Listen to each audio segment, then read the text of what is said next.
সকাল কাপ্তাই রাঙামাটির যাত্রায় একটা হাফ পিস কাবাব রোলের সাথে 300 গ্রাম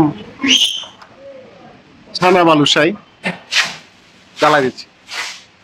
মিষ্টি আমার খুব পছন্দ, মিষ্টি আমার সবসময় খুব ফেভারিট। আর এই দেখেন 300 গ্রাম থেকে অলমোস্ট 4টা খেয়ে ফেলছে অলরেডি, 10টার মধ্যে ধরছিল আর 6টা বাকি আছে, এগুলো খাওয়া হয়ে যাবে। And this is a very cloudy morning. আমরা সকাল সকাল সুন্দরী তমাকে নিয়ে কাপ্তাইয়ের উদ্দেশ্যে রওনা করলাম। বাড়ি থেকে যেহেতু যাচ্ছি হাইওয়ে দিয়ে আমরা লিং রোড দিয়ে ঢুকবো। ও বাই দ্য ওয়ে, হাইওয়ে মানে এখন কালারে কালারে ভরা, ডিজাইনে ডিজাইনে ভরা জারুল, শিমুল, কৃষ্ণচূড়া, ফুলের অভাব নাই।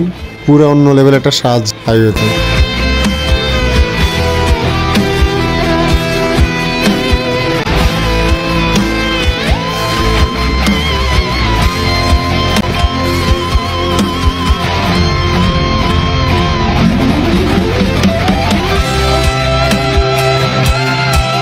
তো সুন্দরীতমা এবং সাইফানকে নিয়ে লেকশোর নেভিগেট ঘুরতে ঘুরতে আমাদের অলমোস্ট 4টা বেজে গেছে। এরপর আমরা রাঙামাটি লিং রোডে ঢুকছি অলমোস্ট 4:30টার দিকে।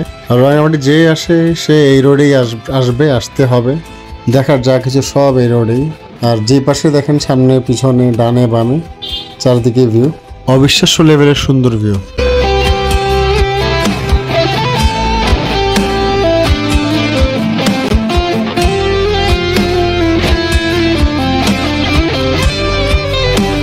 বাই দ্য ওয়ে, এই রোডে দেখার মতো অনেকগুলো রেস্টুরেন্ট, রিসর্ট, ব্রিজ, লাভ পয়েন্ট, বৌদ্ধ মন্দির, বড়দম, বড়গাং, বেড়াইন্না, এই টাইপের অনেকগুলো সুন্দর সুন্দর জায়গা আছে, সুন্দর সুন্দর ভিউ পয়েন্ট আছে এখানে।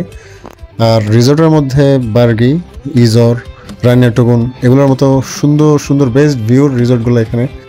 এই লেকে সবুজ পানিতে ছোট ছোট নৌকা চলে, এই লেকের উপরের আকাশটাতে রংধনু ওঠে।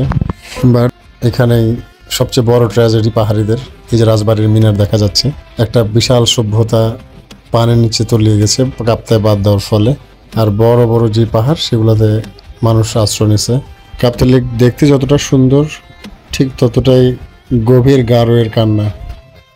যাই হোক, সময়ের পরিক্রমায় পৃথিবী কখনো কখনো এরকম নিষ্ঠুর নির্দয়। And this is time to say goodbye to Mokban, Kaপ্তাই।